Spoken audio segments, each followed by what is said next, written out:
belajar berimajinasi pada sejarah Quraisy di masa Nabi Muhammad dan sebelum masa Nabi Muhammad lahir.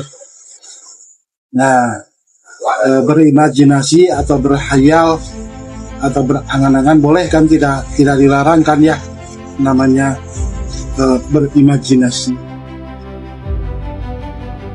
Sejarah Quraisy pada masa Nabi Muhammad dan sebelum Nabi Muhammad, di sampingnya terdapat dua negara adidaya, yaitu Romawi dan Persia.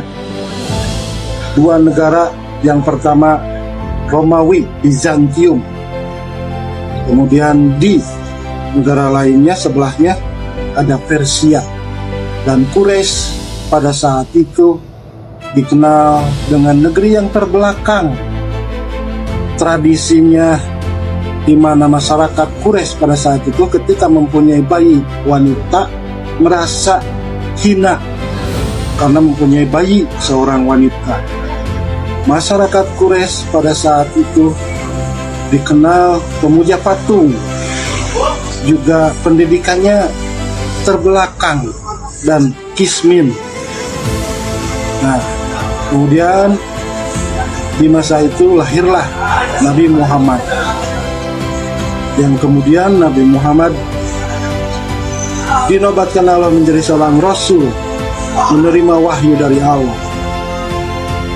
Dan kemudian berjalan waktu, Nabi Muhammad menyebarkan ajaran Tuhan di daerah kecil yang namanya Quraisy itu, hingga akhirnya Mekah dan Madinah pun utuh berada dalam kemenangan Islam.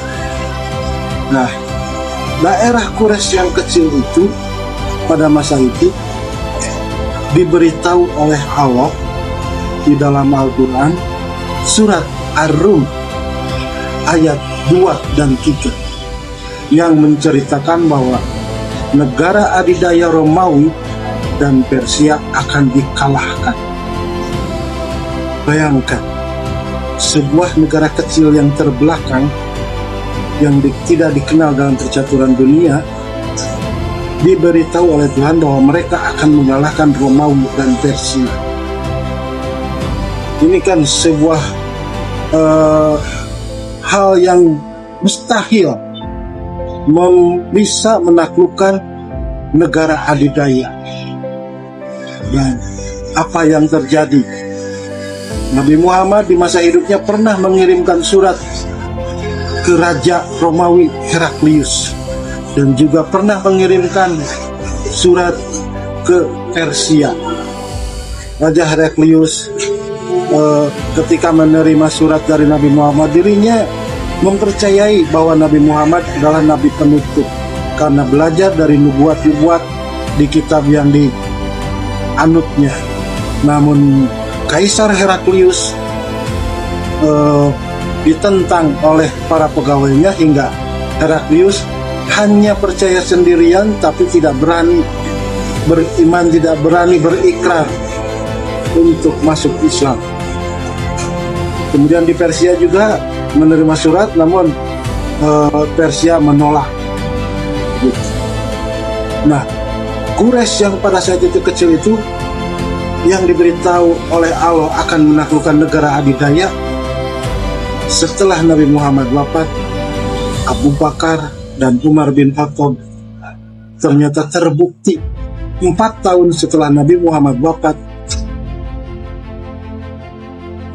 berita dari Allah yang datang kepada Nabi Muhammad di daerah Quraisy akan menaklukkan negara adidaya Romawi dan Persia terbukti dengan terjadinya awal perang Yarmuk, hingga di masa itu Khalid bin Walid dikenal sebagai pejuang Islam yang tangguh yang mampu menaklukkan negara adidaya.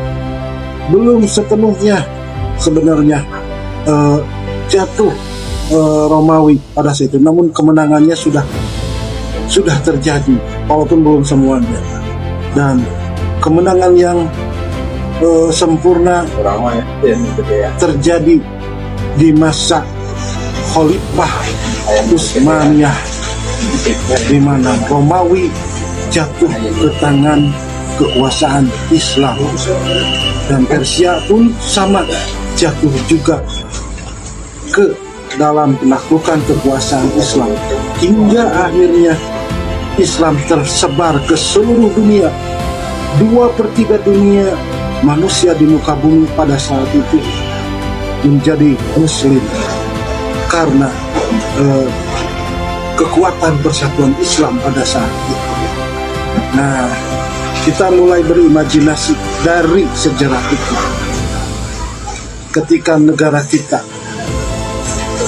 yang menurut penduduk kita lokal disebut sebagai negara Konoha, karena mungkin pusingnya dengan keadaan negeri ini, dipimpin oleh pejabat-pejabat yang tidak sesuai harapan, masyarakatnya dalam keadaan kesulitan, para pejabatnya korup, permainan sepak bola menuju Piala Dunia tidak pernah berhasil, dan berbagai macam kekurangan yang terjadi di negara kita.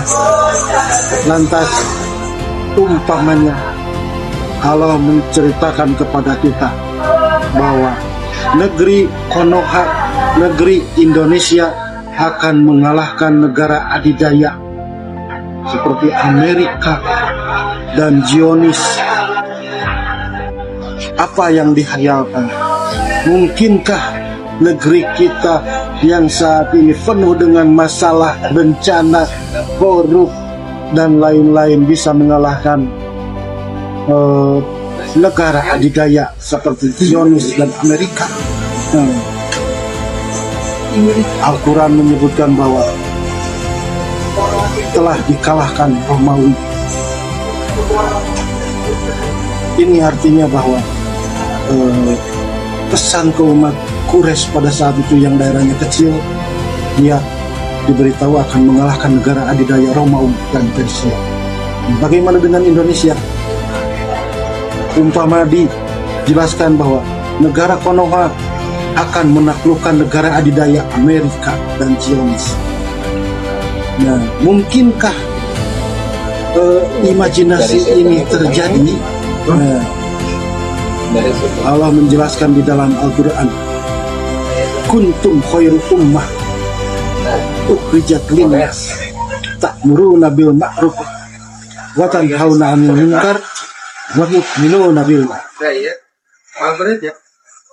Kalian umat Islam adalah umat terbaik yang dilahirkan ke muka bumi untuk mengerjakan yang ma'ruf dan mencegah yang munkar, dan kalian beriman kepada Allah. Al-Imran surat Al-Imran ayat 110. Negeri Indonesia mayoritas 90% Muslim. Allah memberitakan bahwa umat Islam adalah umat terbaik yang dilahirkan ke muka bumi untuk mengerjakan yang ma'ruf dan mencegah yang munkar. Nah, jadi umat Islam adalah umat terbaik. Negara adidaya Amerika, Zionis itu kan sudah dikenali bahwa mereka bukan pilihan Allah, bukan umat terbaik, karena umat terbaik yang ditentukan oleh Allah itu adalah umat Islam. Di ayat yang lain Allah menjelaskan bahwa bumi ini akan dipusakai oleh orang-orang yang beriman. Bumi ini Allah persiapkan untuk dipusakai oleh orang-orang beriman. Iman kepada Allah, iman kepada Rasul.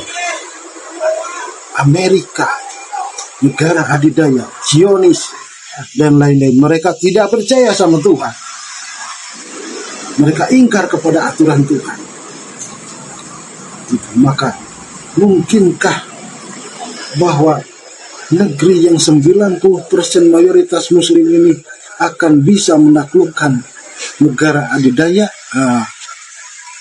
Ini bahan imajinasi saja yang mudah-mudahan jadi bahan pelajaran untuk kita, dan semoga tumbuh kesadaran kepada setiap diri bahwa sesungguhnya diri ini hamba Allah, diri yang mukmin, diri yang muslim, diri yang berusaha untuk mentaati aturan Tuhan dan meneladani utusan Tuhan Nabi Muhammad SAW. Bolehlah kita berimajinasi dari sejarah Quraisy yang awalnya negeri terbelakang, negeri yang tidak dibicarakan di dunia, namun dia diceritakan akan mengalahkan negara adidaya.